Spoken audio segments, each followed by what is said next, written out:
Hello জি বন্ধুরা, আসসালামু আলাইকুম। আশা করি সবাই ভালো আছেন। আমি আল্লাহর অশেষ রহমতে ভালো আছি।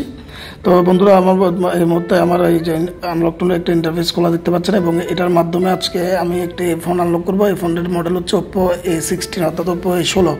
এই মোবাইলটি হচ্ছে এফআরভি রিমুভ করবো আমরা। তো এফআরভি রিমুভ করার জন্য সর্বপ্রথম হচ্ছে ওপ্পো A16 সিলেক্ট করার পরে আমরা এখানে ইরেজ এফআরভিতে ক্লিক করব। ক্লিক করার পরেই আমার এখানে একটা আইকন শো করবে, এবং আইকন শো করার সাথে সাথে ওয়েটিং ফর ডিভাইসটা লেখা আসা পর্যন্ত আমরা অপেক্ষা করবো। এবং লেখাটি চলে আসলে, যেহেতু আমার এই মোবাইলটি হচ্ছে মিডিয়াটেক সিপিইউ যুক্ত একটি মোবাইল, তো যার কারণে আমি ভলিউম প্লাস এবং মাইনাস বাটন, অর্থাৎ ভলিউম আপ এবং ডাউন বাটন প্রেস করে ইউএসবি কেবলটা প্লাগ ইন করবো। কিন্তু কীভাবে করবো সেটা আপনাদেরকে এই ভিডিওতে দেখালাম না, যেহেতু এত সুন্দর ইন্টারফেসটা আমি নষ্ট করতে চাইনি।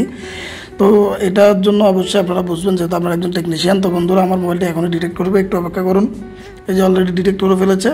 তো এই যে ইরেজ এফআরভি, অর্থাৎ আমার এফআরভিটি রিমুভ হয়ে গেছে। তো বন্ধুরা, আমার এই ভিডিওটি সম্পূর্ণ আপনাদের নতুনরা যারা আছেন তাদের জন্য করা, এবং আপনাদের এই ভিডিওটা যদি আপনাদের কোনো উপকারে আসে আমি খুবই উপকৃত হব। এবং এই ভিডিওটিতে যদি ভালো লেগে থাকে অবশ্যই একটা লাইক এবং সাবস্ক্রাইব করে আমার পাশে থাকবেন। সেই সাথে ভিডিওটি নতুনদের জন্য শেয়ার করে দিবেন। ধন্যবাদ। আসসালামু আলাইকুম। সবাই ভালো থাকবেন। আল্লাহ হাফেজ। ইনশাআল্লাহ নতুন কোনো ভিডিও নিয়ে আবার হাজির হব।